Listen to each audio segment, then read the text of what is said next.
Mga kids! Ready na ba kayo? Are you ready? Tuwing Sunday morning, makakasama niyo kami para mag-enjoy sa mga kwento mula sa Bible. May kantahan at sayawan din. Kaya huwag kalimutan makinig every Sunday, 7:30 a.m. sa 1116 DXAS, your community radio. Mapapanood din ang Move Kids Radio sa ating official FB page and YouTube channel. Kita kids mga ka-move! Move Kids Radio!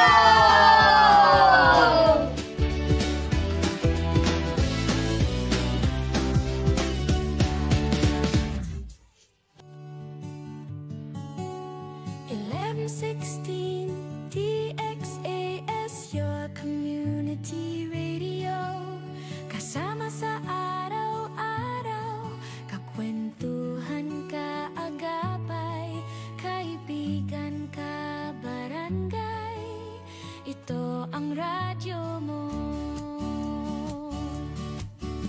1116 DXAS, your community radio.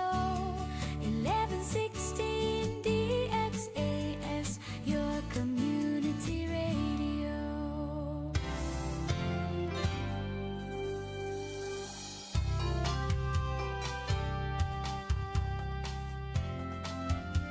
Kayo pa rin ay nakikinig sa 1116 DXAS Radyo Komunidad. Ito po ang programang Family Matters at kami po ang inyong mga kasama, Ate Love. At Kuya Jerry. Ang DXAS ay isa sa mga himpilan ng Far East Broadcasting Company at kasapi sa kapisanan ng mga broadcaster ng Pilipinas. Ang FABC ay isang non-profit, non-commercial and donor-based radio station. Kaya naman po dahil sa katapatan ng ating Diyos at sa inyong partnership, tayo po ay nagpapatuloy sa paghahatid ng mabuting balita ni Kristo. Kaya po ay naaniyahan namin kayong maging bahagi ng ating radio ministry sa pamamagitan ng pag-scan ng QR code ng ating GCash o bank account para po sa inyong mga donasyon. And please send us a message po para ma-acknowledge po namin ang inyong mga donasyon. Once again, maraming salamat sa inyong partnership and God bless. Ayan, God bless po sa lahat. Ayan, dito na tayo sa ating pag-uusapan at Love ngayong umaga. Ito ay patungkol sa month of November, di ba? Nagdiwang tayo. Karamihan, no? Sa iba nga dito, mga ka-Family Matters, sa nakaraang linggo, tayo ay nagbabalik tanaw sa ating mga minamahal sa buhay na sumasakabilang buhay na. Kaya nga, may tinawag tayong All Souls Day. Marami sa atin ang nagbabalik tanaw. Hindi lang ito panahon ng pagluha, kundi panahon ng pasasalamat sa mga mahal sa buhay na nagmahal sa atin at nagturo kung paano magmahal ng totoo. At para sa mga mag-aasawa or mag-asawa, magandang pagkataon din ito para isipan. Paano natin pinapahalagahan ang bawat isa habang magkasama pa tayo. Ang kamatayan ay paalaala na ang oras ay mahalaga, kaya dapat ang bawat araw ginugugol sa pagmamahal, hindi sa pagbubuhan. Kaya ngayong umaga ay pag-uusapan natin ang pag-ibig na hindi natatapos. Kaya naman, inayahan ko po kayong sumali. Sali po kayo sa ating kwentuhan. Mag-text lang sa 0916-296-6625 o sa 0998-844-1410 o mag-comment sa ating Facebook page. I-click nyo lang ang 1116 DXAS, your community radio. Ayan. At dito tayo atilam, no? Patungkol sa ating topic ngayong umaga. Yes. Alam naman natin ang pag-ibig. Ano bang ibig sabihin ng pag-ibig? At related tayo sa buhay mag-asawa ngayong umaga atilam. So, pag-ibig na nagpapatuloy. Yes. Sa buhay mag-asawa atilam, no? Meron talagang pangyayari. Hindi natin yan maiiwasan atilam. Na may mga kilala tayo na kanilang mga asawang lalaki o ang asawang babae ay suma sa kabilang buhay. Yes. Oo. Pero, hindi pa rin dyan dapat kalimutan. Dapat ipagpatuloy pa rin yung alaala ang ating mga buhay mag-asawa. Sabi nga sa Romans chapter 14 verse 8, may i-connect natin to, Ate Love, sa ating Yes. topic ngayong umaga. Dahil tayo ay naka-connect tayo sa buhay mag-asawa. Sabi pa diyan, kung tayo'y nabubuhay tayo para sa Panginoon. At kung tayo'y namamatay para sa Panginoon. Kaya't sa buhay man o sa kamatayan, tayo ay sa Kanya. Ang ibig sabihin nito pala, Ate Love, mga ka-Family Matters, ang tunay na pag-ibig ay hindi natatapos sa libingan. Yes. Dahil ang pagmamahalan na galing sa Diyos ay may eternal connection. Ibig sabihin, buhay na walang hanggan. O na ang ato ang nahunaon Diyod nga. Ang ato ang ginalantaw pimente nga natapos man ang atong physical nga lawas diri sa kalibutan, no? Ang atong physical di naman Diyod Yes. magkuban. Pero dito sa ikaduhang kinabuhi, makita rin yapon. Totoo yan, Pedro. Oo. Mao na ang pinakanindot nga saad sa atong buhi nga Dios. Yes. Kung iya ta sa Dios, mga lagad ta nga iya sa Dios samtang buhi pa ta. Kung maabot man ang kamatayon, di pa mahadlok. Nga naman kay sa ikaduhang kinabuhi, magkita-kita rin yapon tang tanan. Yes, managingon din na nga bisag sa kamatayon pa man no, or bisag nawala na imuhang minahal sa buhay no, na nandyan pa rin yung pagmamahal mo. No? At sa ibang, on the other hand din, ang pag-ibig na nagpapatuloy, ito ay tumutukoy sa isang pagmamahal na matatag, tapat at hindi sumusuko. No? Kahit sa gitna ng hirap, pagbabago o pagsubok, ito yung uri ng pag-ibig na hindi nakabase sa pakiramdam lamang, kundi sa paninindigan at pananampalataya. No? Hindi sumusuko yung pag-ibig. Ito yung ibig sabihin na kahit na may mga unos man, may mga pinagdadaanan man, ang klase ng pag-ibig na ito ay nagtitiis sa lahat ng bagay. No? At kung ikaw man ay yung pag-ibig mo or yung minamahal mo ay wala na, bumalik na sa Panginoon, yun ang ano mo, nangingunin mo ba nga, nagyapon ng paghandom. No? Ang paghandom, ana, niya nga tao. Diligid ni mo kalimtan nga, kanabang sa inyong sa inyong pagsasama o sa inyong pag-uban, kaniya ito nga buhi pa, ang imuhang minahal sa kinabuhi, no? Na grabe mga challenges nga giatubang ninyo, but still, you're still standing. And then, nagya po ng love. And, napakagandang example niyan, Kuya Jerry, sa pagmamahal, no? Kaya, ang sabi dito, no, na kung mag-aasawa, isipin ninyo ito, no? Ang bawat I love you ninyo kapag totoo at may Kristong kasama, ito ay may kahulugan kahit sa kabilang buhay. Dumang dili nimo himo nga ma-wasted lang ang kato inyong pinagsamahan. Ang pagmamahalan niyong may pananampalataya ay mananatili sa puso ng inyong mga anak at sa lahat ng inyong nai-inspire. Yun yung ibig sabihin ng pag-ibig na nagpapatuloy talaga. Kita ang gunagod sa inyong mga anak, sa inyong mga friends, kung unsa mo ka sweet sa una. O kanunay mo mahandom jud nga kato sila nga mag-asawa, grabe na inspired jud ato nini. Yes, magiging kayo example kayo, model kayo sa ibang mga couples din. Kahit na kumbaga magiging living legacy nyo yun. Diba? Kung may naminaw karon at ilab nga kalabang miuna na iyang bana or iyang asawa, mahandom jud ni huminti, no? Nga kato siya panjud siya. Dili man perpekto, pero naa jud pinasahi, ano? Dili to na ko malimtan kay grabe to siya nga panjud mo atiman, grabe siya mo hatag og time para sa kuha. Yes. Mao na yung mga nindot nga mga remembrance nga dili nimo malimtan. Ug labaw sa tanan kanabang sabay mo or magdungan mo nga moadto sa simbahan nga mga lagi Unay permanente gyud pud madumduman ug makita sa uban pud, Kuya Jerry.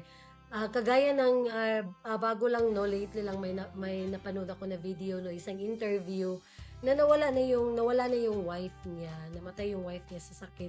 And then yung usual pala na ginagawa nila kapag ka-breakfast, pumupunta sila sa yung may store na tinatawag na Wendy's, yun yung pagkainan yun, doon sila kumakain pala pag breakfast, no. Alam mo yung kahit nawala na yung wife niya, siya pa rin ay pumupunta pala doon every breakfast. pumupunta pa rin siya sa Wendy's kasi naalala niya palagi yung ano, Yung routine asawa nila. niya, yung routine nila ng kanyang misis. Oo, di ba? Oh, maray, Yun yung tinatawag na pag-ibig na nagpapatuloy pa rin. Oo, di ba? Ug mao nay dapat nato nga di nato angay kalim. Nagi na nagpabilin sa atong kasing-kasing. Ikaduha Ate Love, no kaning gitawag nga paggunita na may pagpapalalim. Unsa man ning paggunita na may pagpapalalim? No, alam mo Ate Love, tuwing bumibisita tayo sa sementeryo, hindi lang dapat tayo nag-aalay ng bulaklak o kandila. Dapat ding magdasal para sa ating sarili. Dapat mo ampo ta kanunay para sa atong kagulingon, no? Itong pangutan-o, no? Tanungin natin ang sarili natin bilang mag-asawa. Tayo ba ay namumuhay ayon sa mga mabubuting halimbawang iniwan nila o naayon ba ito sa will ni Lord? Kana bang kanunay mo nga makonect sa kabubuton sa Dios? Bisan tuod nga nanay ni una na, no? Anang mibalik na sa ato ang Ginoo, no? Bumalik na kay Lord. Pero ayaw jud og undang.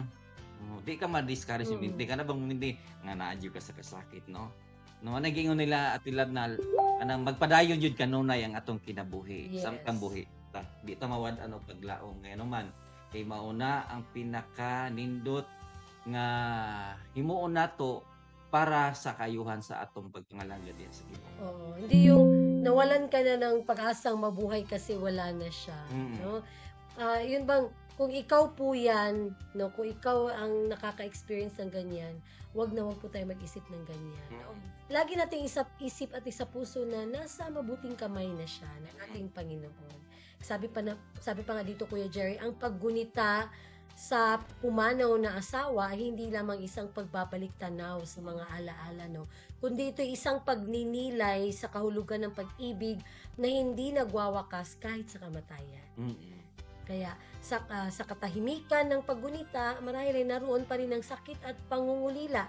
Especially kapag bago lang, mga a year pa lang, 2 years pa lang, ilang years pa lang, no? Ang mga tanong na bakit at ang mga gabing walang kasabay sa panalangin, no? Ito yung mga naiisip natin. Pero sa gitna ng lahat ng ito, unti-unti nating nauunawaan na ang tunay na pag-ibig ay hindi natatapos sa libingan. Ito yung sinabi natin kanina. Hindi yan natatapos at hindi nagpapatuloy yan. Ito ay nagiging alaala, aral at inspirasyong patuloy na nagbibigay buhay sa atin araw-araw. Kaya naman, no, sabi dito, ang salitang remembrance ay hindi lang ito basta pag-alaala. Hindi ba? Dili lang siya basta-basta nga remembrance or handumanan lang, kundi ipagpatuloy nyo ang kabutihan ng mga magulang o lolo't lola na nagpalaki sa inyo sa pananampalataya. Kanang ang legacy ninyo ba? Kay kung makita man gud na nila, no, especially sa tumakaluluhan o kalulahan, di ba?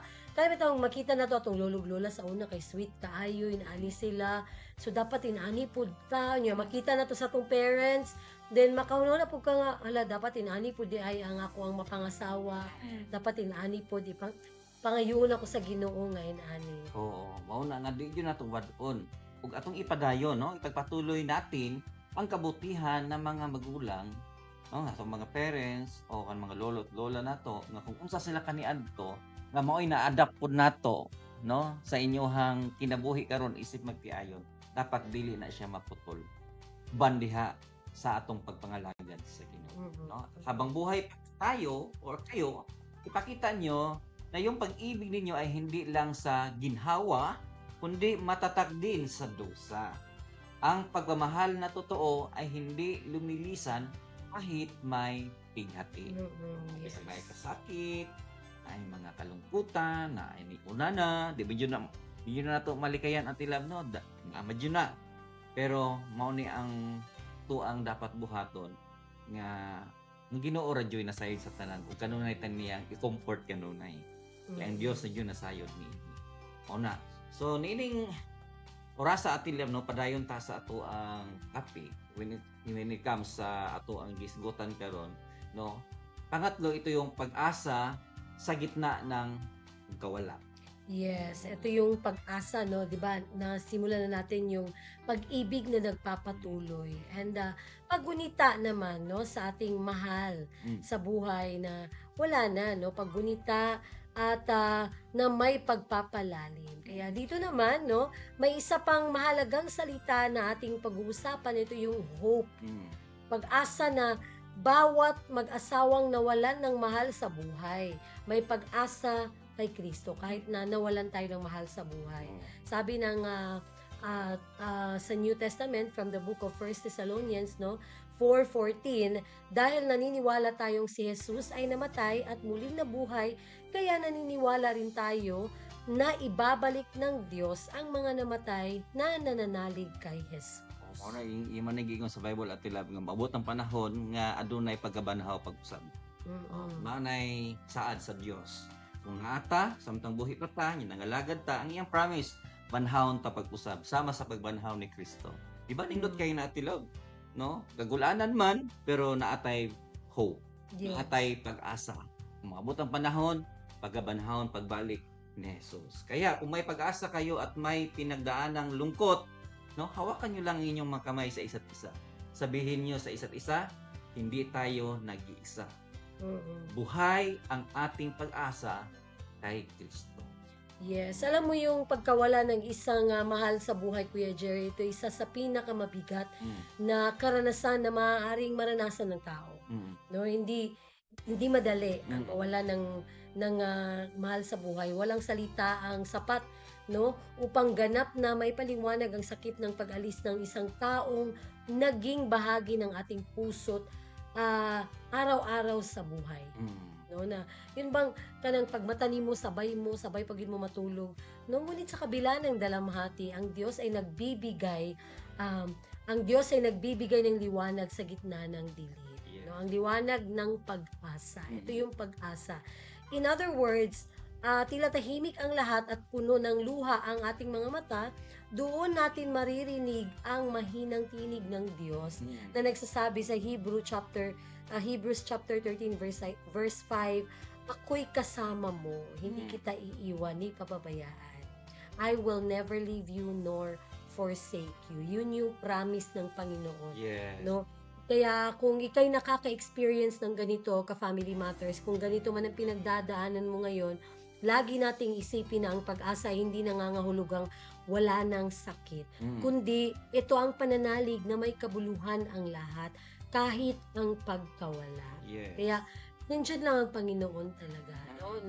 Na yun bang kanang maghupay nimo, mag-comfort nimo sa imong mga pinagdadaanan sa imong kinabuhi karon. Oo. Mo natin lab karon atong tan-awon na ay mga practical tips diha sa mga magtiayon kung paano maging matatag sa panahon ng paggunita. Ayan, yun ang ating tatalakay ngayon, mga practical tips for couples. So number 1 at tilab, itong tinatawag na manalangin at magpasalamat sa Diyos sa kanilang buhay. Yes. Yun bang be thankful na dumating sila sa buhay mo, na meron nga tayong mga nakikita na napapanood na mga stories of marriage, Kuya Jerry, na yun bang naka-bedridden na pero ikinasal sila talaga doon sa hospital, and then kinabukasan nawala yung mahal niya sa buhay. May mga ganong cases talaga. May mga ganon tayong mga napanood. Pero yun bang kahit na ganon, magpasalamat po tayo na sila'y dumating sa ating buhay. Oo, maunay angay natong tan-awon nga. Salamat sa 50 years nga nag-uban mi Lord nga sunod sa 50 ka tuig naakakanunay sa among kinabuhi. Mao na ipasalamat nato sa Ginoo. Kung na may mga senaryo at tilab na kanang mubo lang pag-uban, pero angay ka po nang ipasalamat. Yes. Or di kaya sa inyong pagsasama, no, puro away, puro mga misunderstandings, no, puro mga challenges ang kinakaharap. Still, maging thankful pa rin tayo. Maging grateful pa rin tayo na dumating sila sa buhay natin. Kasi blessing talaga ang ating mga partner. Oo. Pamuguna ang regalo sa Ginoo sa tuwa. Na ako lang isulti at tilab no, natoy video clip no napanood ko sa Facebook. Katubang namatay ang asawa tapos ang iyang bana kanunay naglantaw dito sa haya. Naiingi kantahan. Yes. Oo, kanabang nag-alay siya ng isang awitin sa kanyang asawa. Yun pala yung team song nila. Mm. Di ba? Yes. Sad man, no? Mag-uol man ta. Pero, salamaton gyapon ta. Mana atong timaan jud nga. Yes, Lord. Temporary, magbulag man jud sa physical nga lawas. Pero sa ikaduhang kinabuhi, makita something body. Yes. And also yung bago lang no na nangyari sa buhay ng Kirk family. Yun si Erica Kirk, Oo, no? di ba? Na yun nga ang pagkawala ni Charlie Kirk, no, the late Charlie Kirk. Alam mo yung ginawa ni Erica Kirk. Nagpasalamat siya sa buhay na ibinigay ng Panginoon kay Charlie Kirk. No? Yung mga ganun po yung pakinggan at panoorin nating inspiration, no, na hindi pa huli ang lahat. And then let's be grateful kahit na kinuha sila ng Panginoon, kahit na wala na sila, no, magpasalamat pa rin tayo sa buhay nila. Oo, usahay di na to mahibal ano usahay. No, reklamo ta. Question na to si Lord, bakit nangyari? Pero later on, maintindihan natin. Yes, so say dili masabtan Kuya Jerry, Oo. ay makaingon gyud ka nga buutan man kay to siya nga tawo. Oo. Faithful man kay to siya sa pagpangalagad sa Ginoo, di ba? Kagaya na nangyari ni Charlie Kirk, no. Makapangutan na gito. Ano man to? Ikuha siya sa Ginoo. Even si Erica Kirk, di ba, nakaingon gid siya nga dili man niya masabtan, pero nagsalig siya sa Ginoo sa kinabuhi ni Charlie Kirk. Yeah. So maganda. So manalangin at magpasalamat sa Diyos sa kanilang buhay. Pangalawa at tilab itong magpasensyahan. Yes. Huwag hayaang pangtampuhan ay manatili. Ayusin agad. Yes, kay alam mo yung mangyayari yung ganun, Kuya Jerry. Pagdating ng panahon na we'll never know kasi hindi natin hawak ang ating buhay. What if may nangyari, no? And then biglang kinuha sa iyo yung mahal mo sa buhay, hindi ka man lang nakapag-sorry, hindi ka man lang nakapag-prepare, nagtampuhan pa talaga kayo. Oo. Kaya nga sinasabi talaga sa Bible that do not let the sun go down when you're angry. Ayusin agad. No? Kasi it will forever haunt you. Kung mananatili yung tampuhan and then biglang sa isang iglap na wala yung buhay ng iyong partner. Oo, mo na sad nga pang hitabo. O na nga, treasure yun. Every time, Ayusin every agad. minute, no? Ano ka na bang i-treasure? Yes. I-treasure ninyo ang inyong time. Na may day, no? May mga araw talaga at tilab na hindi ka nais-nais na nangyari sa inyong dalawa. Yes. May tampuhan kayo, may mga argument na hindi kayo magkasundo sa bawat desisyon. Pero, mo nag-iingon din sa number 2 at tilab nga, isadyahan mo na. Oo. Imo nang i-giveaway ang mo gulion. Kanang ikaw na mo adjust. Yes. So ko siya, okay. Sa dinasa nya dulo na ko nya titiod. Hmm. Dili kay muawa na lang ka diya sa balay, nya moadto ka sa usa ka lugar. What if kung unsay nahitabo? No, di ba? Yes. Sad kaayo ang siyang senaryo at tilab. Kaya wag po nating hayaan na mangyayari ang ganyang sitwasyon. Yes. Kaya maganda tong palaala po sa atin mga kapatid na magpasensyahan. Hingi tayo ng patawad. Huwag hayaan na ang tampuhan ay maghari sa isa't isa. Yes. Dapat ayusin. Ah. Hindi talaga maiwasan, no, na may tampuhan. Pero always put in mind talaga na kana bang labi na kana na travel imong partner. Oo. No, kanang day out of town nga travel ayaw gyud sugot nga kanang mulakaw imong partner nga dili mo okay. I-fix gid na ninyo dapat. So, mauna ang atong second. Ang pangatlo po mga kapatid, ito yung magbahagian ng alaala. Sa may buta sa buta ni. Kana bang while kana mo, kauban mo, sa inyo mga sa inyo ang mga ma-remember o ma-recall ninyo. Sabay kayong magkwento ng masasayang panahon kasama ang mga mahal sa buhay. Even sa mga relatives, no, mga sisters and brothers. Kanang ramid yung panahon, kanang reunion. Marami yun na mag-uban ang mga panatilaw, kapamilya, no? Christmas, New Year's, no? Para man ay mag-uban. No, ayaw himuan nga, wala mo yung himuon.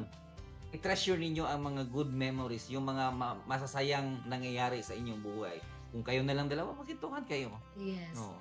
Ikuan baka nang i-recall ninyo mga happy moments together. Kay wala gyud pinaka the best nga memory kana ra gyud inyo mga naagian ninyo. Mo ra gyud na pinaka the best memories nga nindot kay nga kanang dili gid malimtan kanang permanente bitaw i-remind Kuya Jerry kay abi ni mo usahay no it helps kanang labi na inig dili mo okay and then all of a sudden ma-remember nimo tong memories ninyo together, it helps na Oo. okay ang imong feeling sa imong partner. Ambil mo atilam usa sa makahatag ka na to o kanang ma-recall na to. Kanang sa panahon ba kanang mutan-aw mo sa inyong picture album. Yes. O mo na, di ba kanang naita ako mahilig ninyo sa unang mutan-aw ana tilam. Every time nga mutan-aw ko sa picture album. Ay, ito yung panahon na di ba nangyari na yung nag-date kami. Oh, di ba? yes. Ngayon, hindi naman kasi masyadong uso Hindi na na yung masyadong picture uso yung album. photo album eh. Yung Oo. uso ngayon yun, Sa cellphone mga- na lang, sa Oo, mga gallery. album sa cellphone. Oo, diyan na lang. Pero same lang naghihapon. Oo. Every time nga mag-scroll ka, i-try. Why not i-try nyo mga kapatid, no? Oo. I-open nyo ang inyong mga cellphone. Balikan mo balikan yung mga picture. memories ninyo Oo. na magkasama kayong masaya. Oo. And then, mag-usap, magbahagi. Alam mo yung nakakatulong yun na maging okay yung feelings niyo sa isa't Oo. isa. Ano bang makawala siya o kasuko? Na imbis na suko ka, tungod kay ipakita sa inyo ang inyong mga good memories, na mawala na noon kay katong itong mga pangitabuan nga doon kayo masaya. Yes. Oh, yes. mao na nga magbahagian ng alaala, sabay kayong magkwento ng masasayang panahon kasama ang mga mahal sa buhay. Ang pangapat at tilab, naku po, ito yon ang isa sa dapat nating dapat hindi kalimutan. Ito yung magpatawan. No? Yes. Kung may sama ng loob sa mga pumanaw, ilagak na sa Diyos. Mm-mm. Di yun takalimutan. Naaman na yung mga panghitabo jud at tilab nga no, dili pa jud kayo na 100% nga na kapangayo ni mo pasaylo. No, pasagdi na si Lord mo heal. Mm-mm. Kinunay mo heal ni ana og ikaw still ana. Ug kung ikaw no isa ka sa kana bang nawalaan kag kanang husband or wife and then wala bitaw mo na okay nya nawala siya kalit, magpatawad ka na. No, wag mo na yung isipin yung nangyari bago siya pumanaw. Magpatawad ka na and yun na nga kung may sama ng loob ka sa pumanaw mong partner, magpatawad ka na. Kay dili gyud na siya maayo nga mag-hold pa ka grudges sa imong partner. Wala. Hold yeah. ka, dili jud na maayo kay ana siya mao na ang mga butang hantod sa hangtod ginadala nimo wala pa nimo gina-release. Mao na yung mga kabugton, no? Alam mo Atilab, ito pa lang mga sakit minsan ay hindi lang puro lang sa kanang tuwa lang gina-intake sa atong physical nga lawas. Usahay matingala mga doktor, wala okay man ang taang imong pero naglibog mi on sa rason. Yun pala may hinahambin ng hinanakit. Oo. Oo. Stress and then depression, gano'n Oo. mga mangyayari. Kaya magpatawad po. Yun bang i-free mo yung heart mo sa grudges. Huwag mo ngayaan na yun yung makakapag-hinder sa'yo sa pagpapatuloy mo sa buhay. Oo. Di ba napakaganda ang love kung magaan yung loob sa isa't isa. Yung kapatawaran, wala nang sama ng loob. Yes. Yung mga mahal natin sa buhay ay pinapatawad na natin. Napakaganda. Nakakaroon ka talaga ng totoong peace sa iyong sarili. Totoo. Yan, yun ang ating pang-apat. Matuto tayong magpatawad. So, number 5, mga kapatid, ito ang dapat din nating tandaan, maging inspirasyon. Yes, be Oo. an inspiration, Oo. be a good example. Okay. Especially kung may mga anak kayo. Ipagpatuloy ninyo ang kanilang kabutihan o ang inyong kabutihan at pagmamahal sa pamilya. Yes, kana bang i-share nimo? Kana bitong imong iingon sa imong mga anak ngayon, animi sa imong mama, papa sa una or mama or papa sa una. Inanimi sa una, mo ni mong ginabuhat pagkuan. Pag mag-bonding me, no? Kana bang na-enjoy ka ng mumarka gyud ang inyong relationship. Example, ganito kami, may quality time talaga kami every week ng iyong mama or papa. Yung Oo, mga ay ganun. banding time. O pagdako usab sila, magkaroon na sila ng sariling pamilya. Oo. Ila po nang ginasunod kay mao may Yes. naandan. Oh, Yes. dili kay ingon nga ay sa man to kuha oy. Paman to mo nang usahay sad to say, usahay po no di na to kalikayan nga napoy mga panghitabo nga dili siya mahimong inspirasyon. Pero dirita sa kaning word na maging inspirasyon tayo. Subukan nating maging inspirasyon sa ating mga anak o sa ating mga kapamilya. Yes. Ayan. Yun bang ipagpatuloy ang mga kabutihan na ipinasa sa iyo ng inyong mga magulang, no? Then ipatuloy mo yan sa generation mo. Yung mga ano ba yung mga tradisyon ninyong ginagawa na pamilya, no? Or di kaya ano ba yung nakikita mong tradisyon na ginagawa ng mama at papa mo, no? Kung sila'y wala na, ano ba yung mga tradisyon na usually ginagawa nila? How do they spend time together? Saan sila pumupunta kapag ganito ganyan? Oo. 'Di ba yung mga ganun, like example, kumakain sila, nagde-date sila at kumakain sila sa labas once a week, no? Ganun. Eh di gawin din ninyo, i-try niyo po 'yan. At yun bang gawing worthwhile, gawin talagang maging remembrance yung pagsasama ng inyong parents. At isa din, Ate Love, isa sa mga pinaka-the best na napa-inspire mo yung mga anak, yung dinala mo sila kay Lord. Ano bang ginawa mo silang makadiyos? Yes. Ano bang siya? Diyos nun, hadlokon sa Ginoo, magbuko siya nga adunay kahadlok sa Ginoo. Yes. Mao nay usayod sa dapat nga himuon sa usa ka magtiayon sa ilang mga anak. Isip usa ka pamilya. Kay lisod kayo, no, imong anak magdako nga way kahadlok sa Ginoo, magdako nga barumbado, no. Yes. Ikaw nga parents, no, ang usa sa imo ang dapat himuon Oo. nga maging makadiyos ang inyong mga anak. Kasi nakikita man nila kasi yan sa iyo. Kaya yun din yung susundan nila. Yun bang ay okay raman day maginani, okay raman day inana. No, si papa gani, si mama gani, inana siya. So mura bitaw nakuha na lang ba nga okay ra di ay nga mainani ko. Kay nani man pud akong parents. Pero hindi po. Kaya starting sa atin, magsimula sa atin dapat na ipakita natin na good example tayo, no?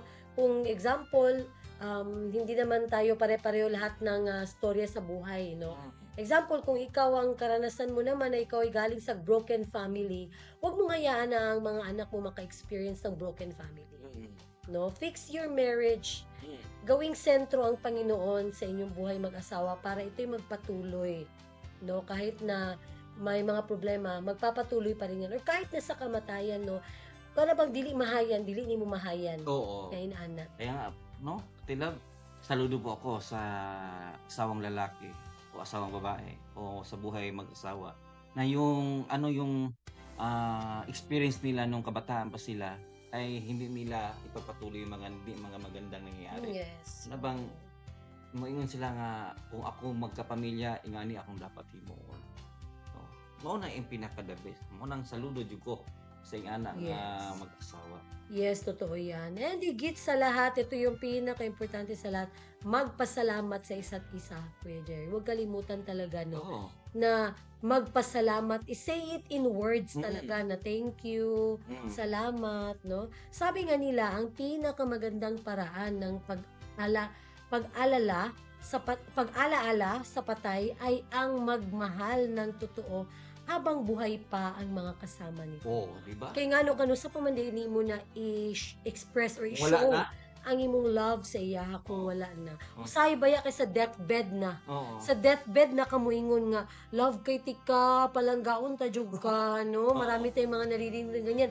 Nasa deathbed na siya. Oo, dahil usahay po dati lang kinang inigkamatay na.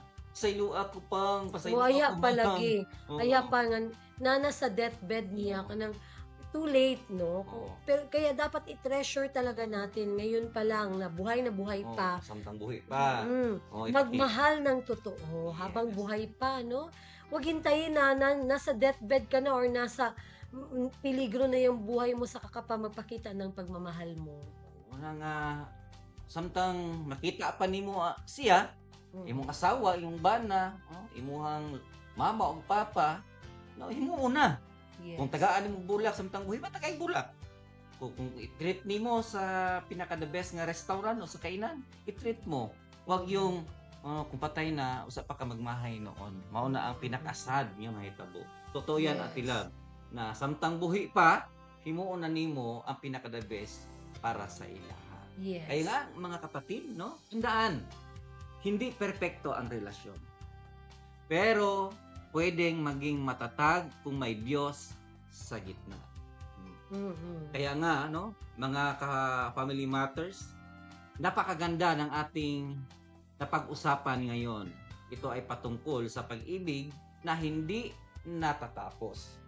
Pero sa sandaling ito, gusto naming marinig ang inyong mga kwento. Yes, no? Tama ka, Kuya Jerry, no? Dahil sa bawat tahanan, may kanya-kanyang kwento ng pag-ibig at katataganan. Baka nga ang inyong karanasan ay makapagbibigay ng inspirasyon sa iba. Kaya maaari nyo pong i-share, no? Dito sa ating live stream. Yes. Maaari kayo mag-comment dito or di kaya mag-message po kayo sa ating Facebook page, no? Mm. Or di kaya mag-text tayo sa mga numbers na ating naibigay or na-share sa ating mga ka-Family Matters kanina. Kaya naman, no, para naman sa ating mga encouragement, sa ating mga tagapakinig sa umagang ito, alam mo, may mga pag-ibig na hindi naluluma ng panahon. Wow. No? At hindi natatapos kahit sa kamatayan. Mm. Ang pag-ibig na ito'y totoo. Mm. Bakit? Sapagkat nakaugat, hindi sa laman o sandali, kundi sa kaluluwa at sa Diyos na walang hanggan. Oh. Kaya kapag ang isang minamahal ay pumanaw, akala natin ay nagwakas na ang lahat. Mm. No? Yung mga tawanan ninyo, ang yakapan, ang mga araw na magkasama kayo. Ngunit, habang tumitibok pa ang puso ng mga naiwan, Mm-mm. no, ang pag-ibig ay patuloy na nabubuhay. Yun po yung lagi nating tatandaan.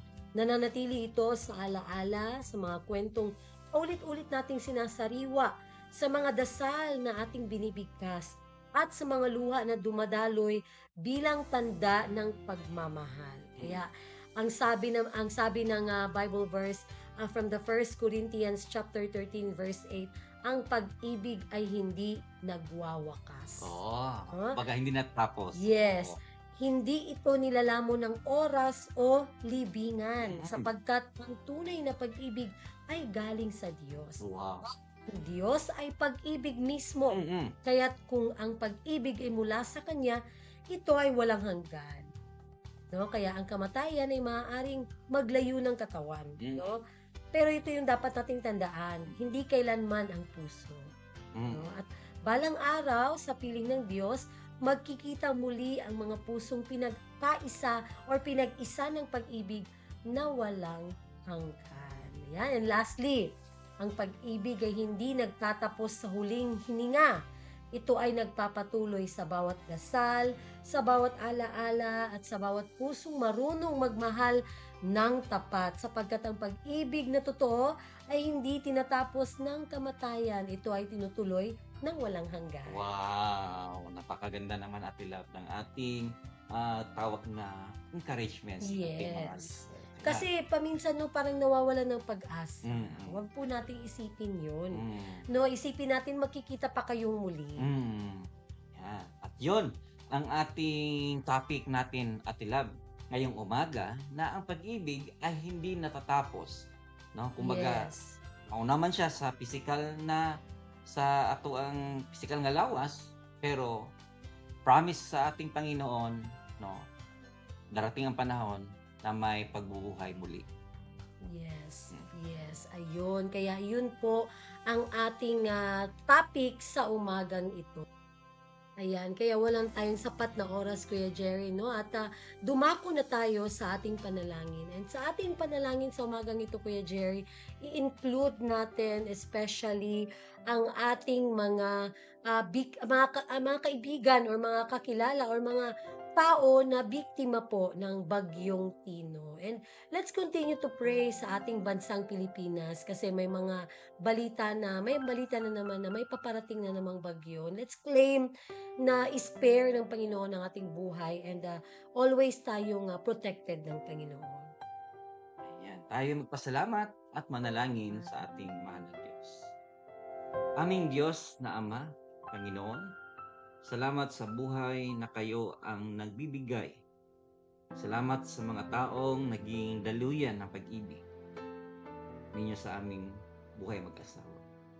Tulungan nyo kaming mamuhay ng may pasasalamat, pag-asa at pananampalataya. Pagpalain ninyo ang bawat pamilyang nagdadalamhati ngayon.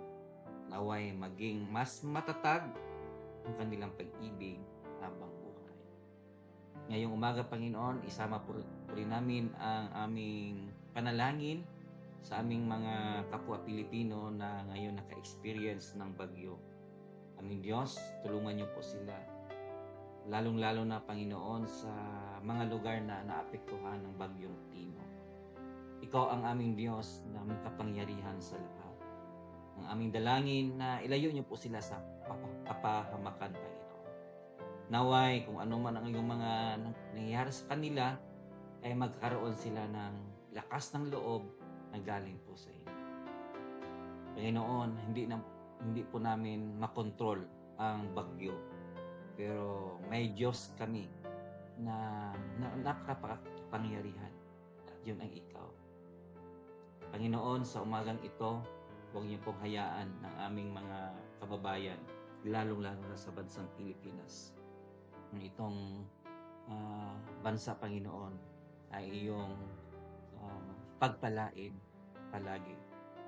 Ilayo niyo po sa kapahamakan at bigyan niyo po sila ng lakas ng loob kung ano man ang dumating sa kanilang mga pagsubok sa buhay, mga kalukutan man, lalong-lalo na po, Panginoon, sa buhay mag-asawa. Naway, nandyan kayo palagi sa kanila. Ito pong lahat, Panginoon, ay aming pinapasalamat at dinadalangin sa pangalan ni Jesucristo na aming Diyos. Amen. Yes, amen and amen. Maraming salamat sa ating mga tagapakinig mula sa radyo at sa ating mga sumusubaybay din sa ating Facebook page. Maraming salamat din po sa ating mga technicians, kina Kuya Romel Paulino and Rolando Alfonso. Abangan ang susunod na programang Radyo Singkauman kasama si Otto Mobin. At tuwing alas 9:30 ng umaga mula Lunes hanggang Sabado, mapapakinggan ang Family Matters. Muli kami po ang inyong kasama, Ate Love. At Kuya Jerry, Ang Family Matters ay kasama nyo sa pagtataguyod ng pamilyang Pilipino. Have a safe day po sa lahat. God bless and bye-bye.